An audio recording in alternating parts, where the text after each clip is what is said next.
বাদশা আবরাহা বললেন, ও কুরাইশদের নেতা, আপনার কি আর কোনো বক্তব্য রয়েছে?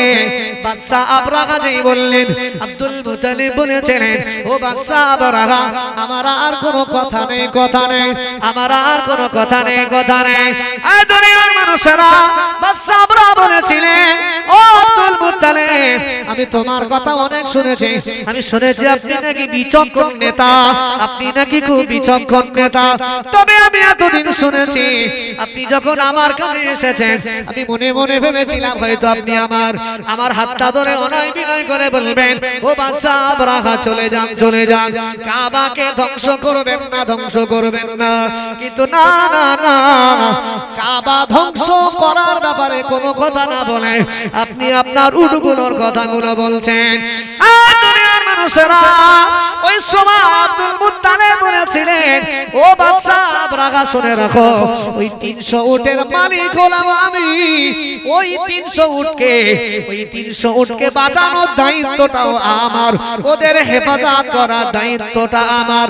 তবে বাদশা, নিশ্চিত কাবার যিনি মালিক, আমি সেই মালিকের কাছে বলে দিয়েছি, নিশ্চিত আমার আল্লাহ এই কাবার মালিক, কাবা হেফাজতের দায়িত্ব খানাটাও তার। জোরে বলে, আরো জোরে বলেন সুবহানাল্লাহ। আপনারা সূরা ফিলের তাফসীর শুনেছেন যে সেই বাদশা আবরাহার একটা ঘটনা শুনেন। ঠিক এই আয়াতের সঙ্গে মান দাখালা বিকা আমিনা, এর সঙ্গে একটা সম্পৃক্ত রয়েছে। বাদশা আবরাহা ভাই আগে থেকে মানুষ তো কাবা তওয়াফ করে, আর কাবার তত্ত্বাবধানে ছিল কুরাইশ বংশের মানুষের। তাহলে বিভিন্ন দেশ থেকে মানুষ আসতো, বিভিন্ন দেশের এক একটা জিনিস খুব দামি, খুব নামকরা জিনিস হয়। তারা তাদের দেশের নামকরা জিনিসগুলো আনতেন, কাবা তওয়াফ করতেন, আর পাশাপাশি উপঢৌকন হিসাবে, উপহার হিসাবে মক্কার কুরাইশদের দিয়ে যেত। সেই হিসাবে কুরাইশরা সম্পদশীল হচ্ছিল, বড় লোক হচ্ছিল। আর পাশাপাশি দেখা যায় সারা দেশে কুরাইশ বংশের একটা নাম। এই পৃথিবীর শ্রেষ্ঠতম বংশের নাম কি? কুরাইশ বংশ না? শ্রেষ্ঠতম বংশ, এটা নাম। এখন কিতাবের ভিতরে এসেছে, ইয়ামেন শহরের একটা বাদশা ছিলেন, তার নাম বাদশা আবরাহা।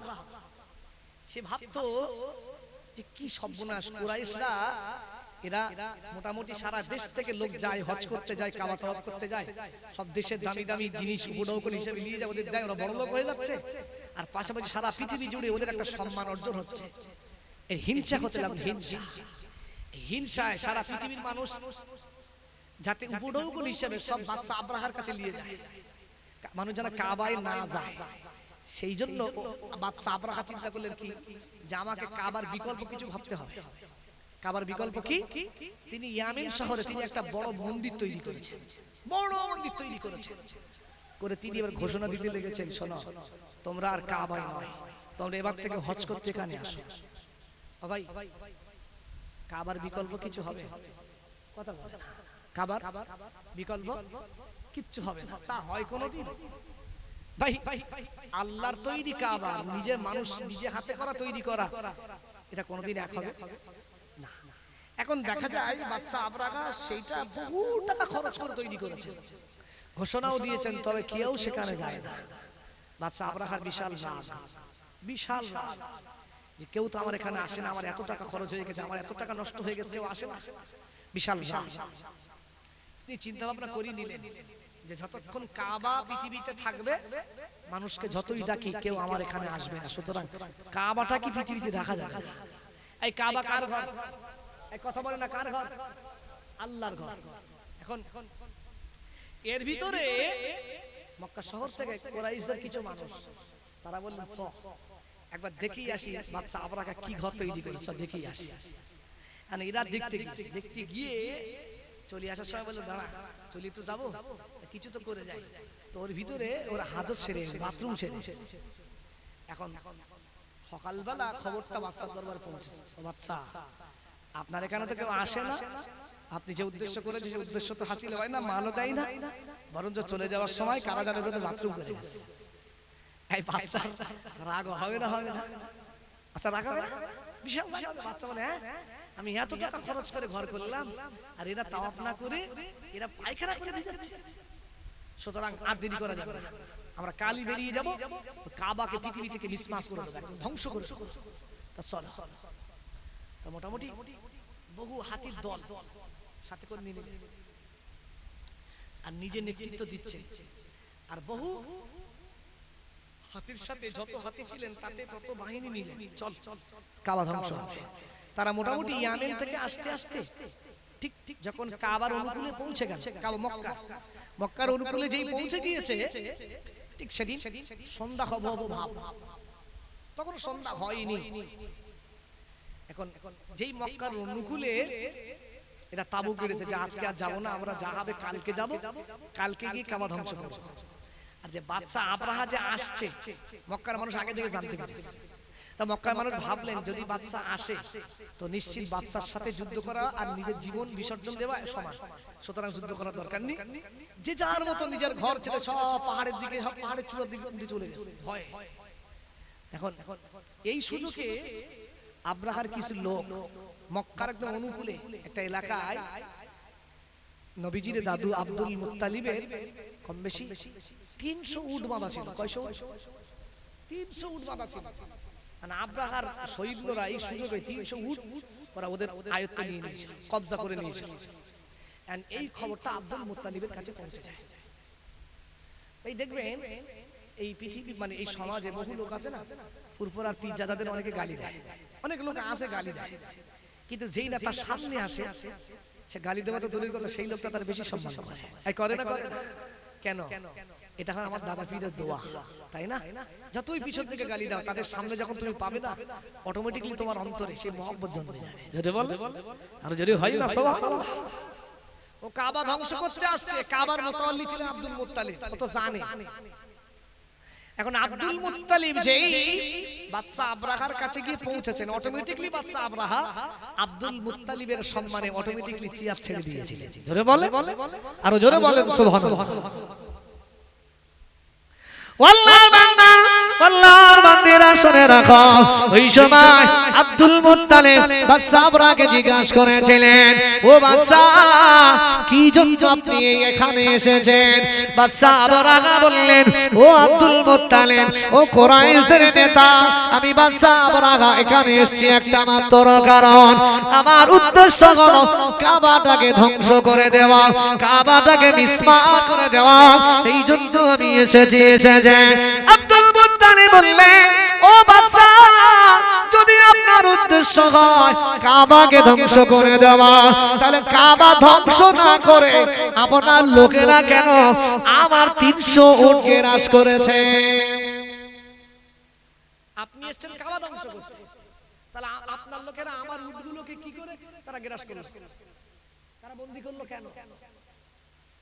আমি এসেছি এই কথাটাই বলতে, আপনি আমার উটগুলোকে ছেড়ে দেন, আপনি আমার উটগুলোকে ছেড়ে দেন। বাদশা আবরাহা বললেন, ও কুরাইশদের নেতা, আপনার কি আর কোনো বক্তব্য রয়েছে? বাদশা আবরাহা যেই বললেন, আব্দুল মুত্তালিব বলেছিলেন, ও বাদশা আবরাহা, আমার আর কোনো কথা নেই, কথা নেই, আমার আর কোনো কথা নেই, কথা নেই। এই দুনিয়ার মানুষেরা, বাদশা আবরাহা বলেছিলেন, ও আব্দুল মুত্তালিব, আমি তোমার কথা অনেক শুনেছি, আমি শুনেছি আপনি নাকি বিচক্ষণ নেতা, আপনি নাকি খুব বিচক্ষণ নেতা, তবে আমি এতদিন শুনেছি আপনি যখন আমার কাছে এসেছেন আমি মনে মনে ভেবেছিলাম হয়তো আপনি আমার হাতটা ধরে অনয় বিনয় করে বলবেন, ও বাদশা আবরাহা চলে যান, চলে যান, কাবাকে ধ্বংস করবেন না, ধ্বংস করবেন না। কিন্তু না না না, কাবা ধ্বংস করার ব্যাপারে কোনো কথা না বলে আপনি আপনার উটগুলোর কথাগুলো বলছেন। দুনিয়ার মানুষেরা, ওই সময় আব্দুল মুত্তালিব বলেছিলেন, ও বাদশা আবরাহা শুনে রাখো, ওই 300 উটের মালিক হলাম আমি, ওই 300 উটকে বাঁচানোর দায়িত্বটাও আমার, ওদের হেফাজত করার দায়িত্বটা আমার। তবে বাদশা নিশ্চিত কাবার যিনি মালিক আমি সেই মালিকের কাছে বলে দিয়েছি, নিশ্চিত আমার আল্লাহ এই কাবার মালিক, কাবা হেফাজতের দায়িত্ব খানাটাও তার। জোরে বলে আরো জোরে বলেন সুবহানাল্লাহ। এই দুনিয়ার মানুষেরা ওই সময় দেখা যায় বাদশা আব্রাহার লোকেরা আব্দুল মুত্তালিবের উটগুলো ছেড়ে দিল। আব্দুল মুত্তালিব উটগুলো নিয়ে যখন মক্কার এলাকায় চলে গেল, কাবার চত্বরে চলে গেল, ওই সময় গভীর রাতে কাবার দেয়াল ধরে ধরে মহান আল্লাহর কাছে কাঁদতে লেগেছেন। ও রব্বি আল্লাহ পাক, ও আমার আল্লাহ পাক, ওই বাদশা আব্রাহা এসেছে, কাবা ধ্বংস করতে এসেছে। আল্লাহ পাক, আমি আব্দুল মুত্তালিব, আমি দুর্বল, আমি বড় কমজোর, ওর কাছে অসংখ্য লোক রয়েছে। ও আল্লাহ, আমি আমার শক্তি দিয়ে কাবাকে ওদের হাত থেকে বাঁচাতে পারবো না। ও রব্বি আল্লাহ পাক, কাবাটাকে আপনি হেফাজত করবেন, হেফাজত করবেন। কম বেশি সারাটা রাত ধরে আল্লাহ শাহী দরবারে দোয়া করতে লেগেছেন। আমার আল্লাহ আব্দুল মুত্তালিবের ওই দোয়াটা কবুল আর মঞ্জুর করে নিয়েছিলেন। আমার আল্লাহ কবুল আর মঞ্জুর করে নিয়েছিলেন। পরের দিন যখন সকাল হয়েছে, বাদশা আব্রাহা বললেন, আমার সৈন্যরা চলো চলো চলো চলো। সকাল যখন হয়ে গিয়েছে, এবার আমরা কাবাকে ধ্বংস করে দেব। এই দুনিয়ার মানুষেরা মক্কার বর্ডার থেকে যে বাদশা আব্রাহার লোকেরা একেবারে মক্কার ভিতরে ঢুকেছে, দুই এক কদম হাতিগুলো যেই দুই এক কদম ফেলেছে, সাথে সাথে সাথে সাথে জমিনের ভিতরে হাতিগুলোর পা সব দেবে যেতে লাগলে। কি হলো? যেই দুই এক কদম ফেলেছে মক্কার ভিতরে, ভাই সাথে সাথে হাতিগুলোর পা সব জমিনের ভিতরে গেড়ে যাচ্ছে। আর হাতিগুলো যায় না বলে ভাই যত সৈন্য ছিল তো সব হাতিগুলোর মারতে শুরু করেছে। মালিকে যায়, আসলে কি যায়? এটা আল্লাহর পক্ষ থেকে তো গজব।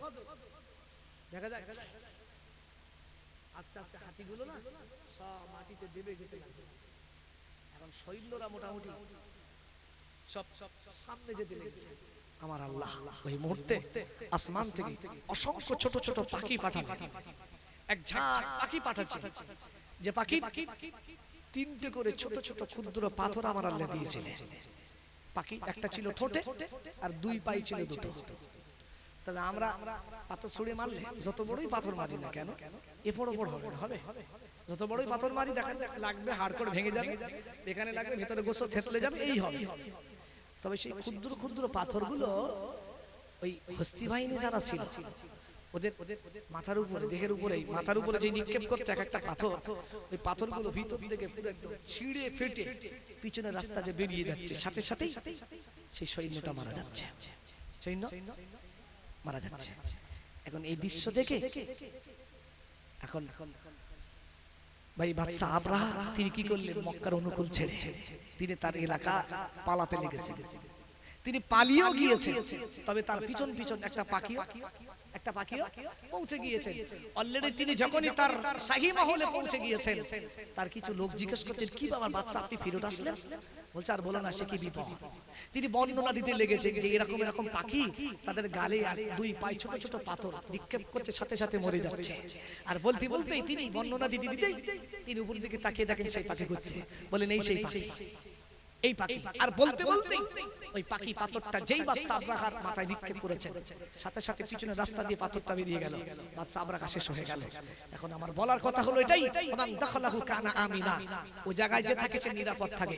এই হস্তি বাহিনীর একটা লোক সে যে কোনো কায়দায় ঠিক হারাম চত্বরের ভিতরে পৌঁছে গিয়েছে, হারাম চত্বরের ভিতরে পৌঁছে গিয়েছে।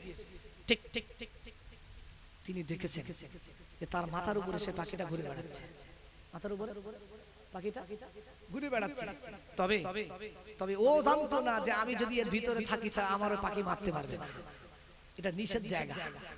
কিন্তু ও যতক্ষণ মানে ওই কাবা চত্বরের ভিতরে যতক্ষণ ছিল ততক্ষণ পাখিটা আসমানে ঘুরেছে, কিন্তু ওর উপরে পাথর নিক্ষেপ করি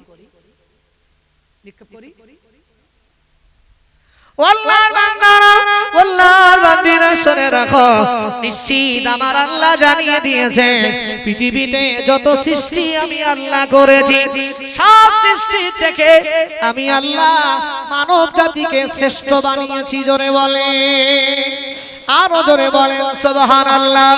এ দুনিয়ার মানুষেরা আমার আল্লাহ জানিয়েছেন ওমা দাখালাহু কানা আমিনা, আমি আল্লাহ জানিয়ে দিলাম এই জায়গাটা হলো নিরাপদ জায়গা, এই জায়গায় কোনো রকম অশ্লীল কাজ করা যাবে না, এই জায়গায় মারামারি করা যাবে না, এই জায়গায় কাটাকাটি করা যাবে না, এই জায়গায় কোনো রকম ধর্মবিরোধী আচরণ করা যাবে না।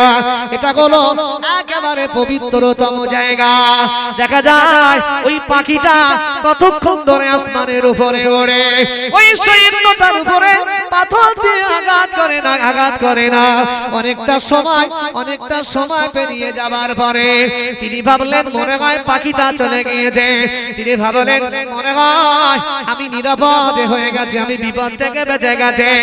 ওই সৈন্যটা দেখা যায় কিতাবের ভিতরে পাওয়া যায়, ওই সৈন্যটা যখন কাবার চত্বর থেকে হারাম চত্বর এরিয়ার বাইরে যেই চলে গিয়েছে, হঠাৎ করে আসমান থেকে ওই পাখিটা উড়ে উড়ে এসে ওর মাথার উপরে ওই পাথর কানাটা নিক্ষেপ করে ওই সৈন্যটাকে দুনিয়া থেকে নাস্তানাবুদ করে দিয়েছে।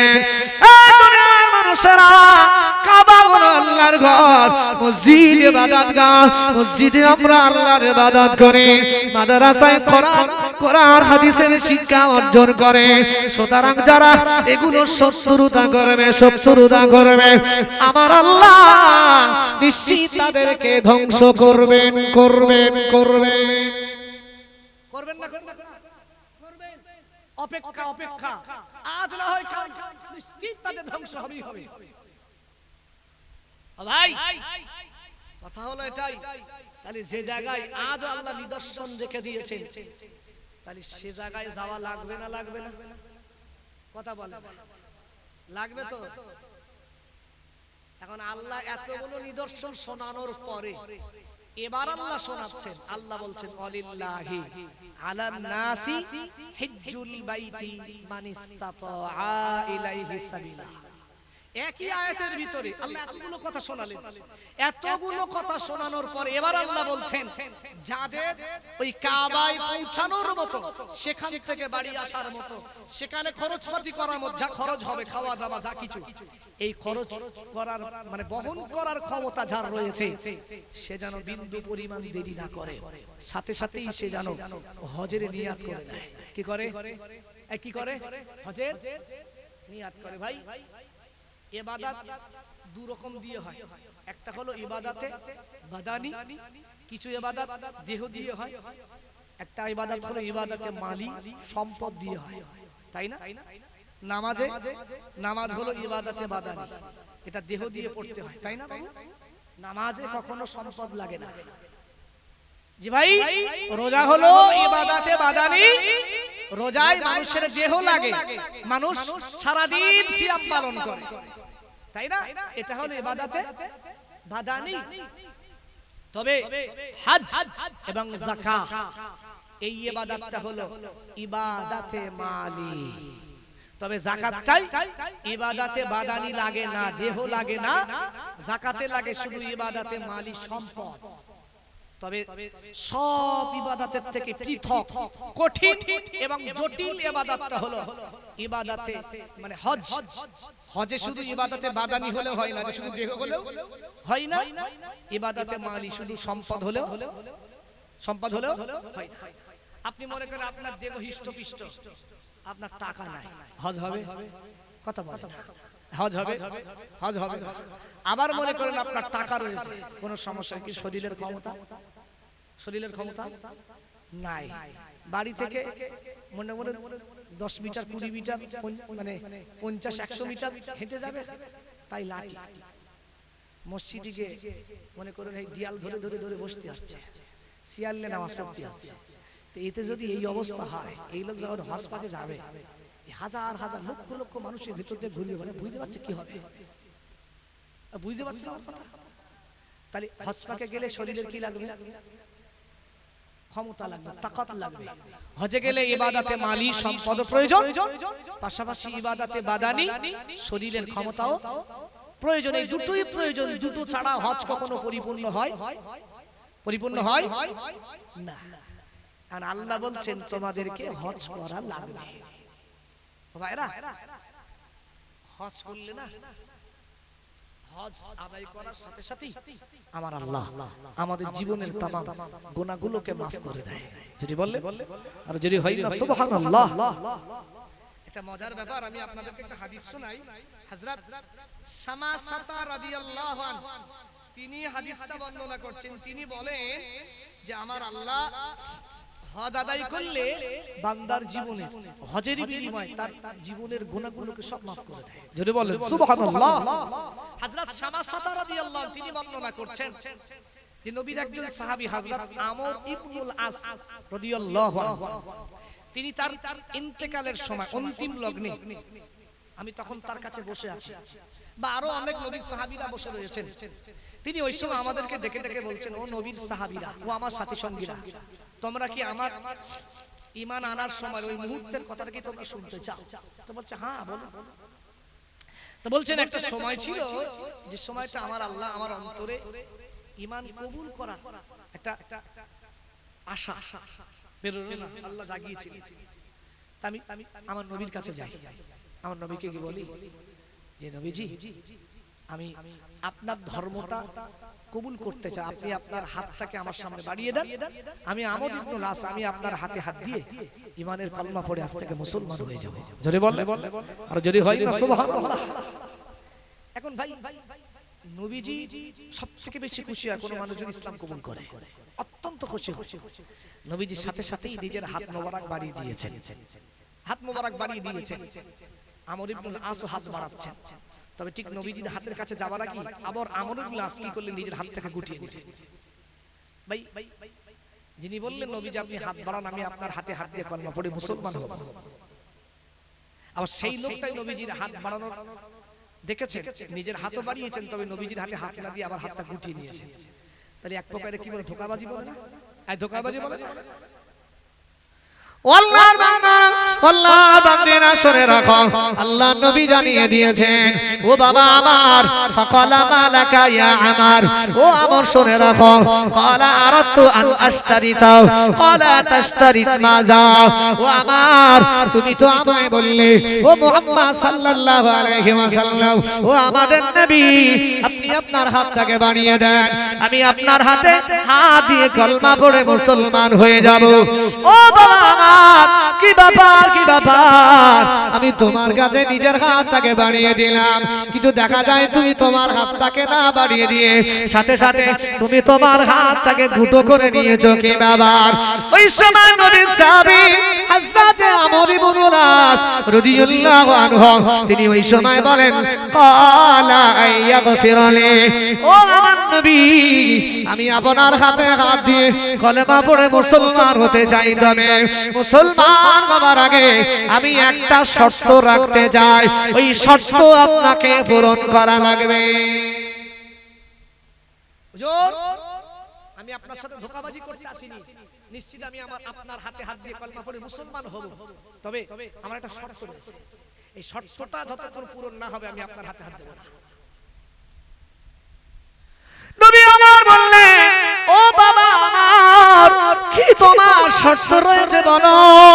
ওই সময় আমর ইবনুল আস রাদিয়াল্লাহু আনহু বললেন, ইয়া রাসূলুল্লাহ হাবিবাল্লাহ হুজুর আমার শর্ত হলো, ক্বালা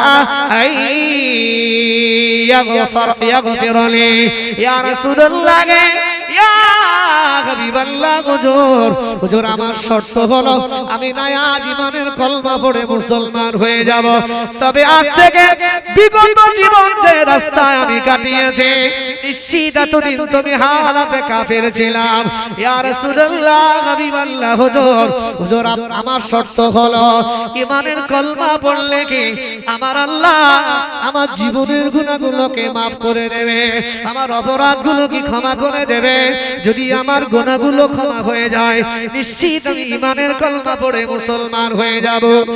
এ দুনিয়ার মানুষেরা, নবী আমার ওই সময় বলেছিলেন, ও বাবা আমার, আমি নবী তোমায় বলছি, ক্বালা মা আলিমতা ইয়া আমর, আয় আমর আমর তুমি কি জানো না জানো না জানো না আমার আল্লাহ জানিয়েছেন ও আনাল ইসলাম ইহদিমু মা কানা ক্বাবলিহি নবী আমার বলেন কেউ যদি ঈমানের কলমা পড়ে মুসলমান হয়ে যায় আমার আল্লাহ ঈমান আনার কারণে তার বিগত দিনের সমস্ত গুনাহ আমার আল্লাহ মাফ করে দেয়। আর জোরে হয় না চিল্লে হয় না সুবহানাল্লাহ নারায়ে তাকবীর নারায়ে তাকবীর। তাহলে শর্ত কি রেখেছিল হুজুর? আমি আপনার হাতে হাত দিয়ে কলমা পড়ে মুসলমান হতে চাই, তবে শর্ত আমি যে এতদিন ধরে হালাতে কাফের ছিলাম, আমি তো গুনাহ করেছি, তা আমি ঈমানের কলমা পড়ে মুসলমান হওয়ার পরে কি আমার এই গুনার ব্যাপারে হিসাব দেওয়া লাগবে? আমার কি গুনাহগুলো ক্ষমা হবে না? এটা আমার শর্ত, আমার গুনাহগুলো যেন ক্ষমা হয়ে যায়। রাসূল বললেন যে আল ইসলাম ইয়াহদিমু মা কানা ক্বাবলাহু, নিশ্চিত যারা ইসলামকে কবুল করে নেয়, ইসলাম কবুল করার আগের যত গুনাহ ইসলাম কবুল করার সাথে সাথে সব আল্লাহ মাফ করে দেয়। জোরে বলেন, আর জোরে বলেন সুবহানাল্লাহ। আল্লাহর বান্দারা আল্লাহর বান্দিরা শুনে রাখো, নবী আমার বললেন ও আমার সাহাবী আমার শুনে রাখো, শুধু ইসলাম কবুল করলে আমার আল্লাহ তার জীবনের গুনাহ ক্ষমা করে দেয় না। দ্বিতীয় নম্বরে নবী আমার বললেন ওয়ান্নাল হিজরাতা, কেউ যদি আল্লাহর জন্য হিজরত করে, কেউ যদি আল্লাহর জন্য হিজরত করে, তথা প্রাথমিক যুগে নবী আমার যখন মক্কা থেকে মদিনা হিজরত করেছিলেন, মক্কার জমিনে কোন মানুষ যদি ঈমানের কলমা পড়ে মুসলমান হয়, ওই সময় তার প্রথম হুকুম ছিল সে যেন মক্কা থেকে মদিনায় হিজরত করে, মক্কা থেকে মদিনায় হিজরত করে। নবী আমার বললেন কেউ যদি হিজরত করে, হিজরত করার কারণে আমার আল্লাহ তাহদিমু মা কানা ক্বাবলাহা, নিশ্চিত হিজরত করার কারণে আমার আল্লাহ তার জীবনের তামাম গুনাহগুলোকে মাফ করে দেয়। জোরে বলে আরো জোরে বলেন সুবহানাল্লাহ। এ ময়দানের জায়গার বারা, যে আলোচনা শোনানোর জন্য আমার নবীর হাদিসটা আমি আপনাদের শোনাচ্ছি। তৃতীয় নম্বরে নবী আমার বললেন ও বাবা আমর, আমি নবী তোমাদিগকে জানিয়ে দিলাম, আল্লাহর নবী বললেন আমর, ইসলাম কবুল করলে যেমন আল্লাহ গুনাহ মাফ করে দেয়, হিজরত করলে যেমন আল্লাহ গুনাহ মাফ করে দেয়। তৃতীয় নম্বরে নবী আমার বললেন ওয়া আন্নাল হাজ্জা ইয়াহদিমু মা কানা ক্বাবলাহু। আমার সাহাবী আমর, আমি নবী বলছি কেউ যদি হজ আদায় করে, হজ আদায় করে, আমার আল্লাহ তার হজের বিনিময়ে তার জীবনের তামাম গুনাহ আমার আল্লাহ মাফ করে দেয়। আরো জোরে বলেন সুবহানাল্লাহ, আরো চিল্লে বলেন সুবহানাল্লাহ। নারায়ে তাকবীর, নারায়ে তাকবীর। দুরূদ শরীফ আল্লাহু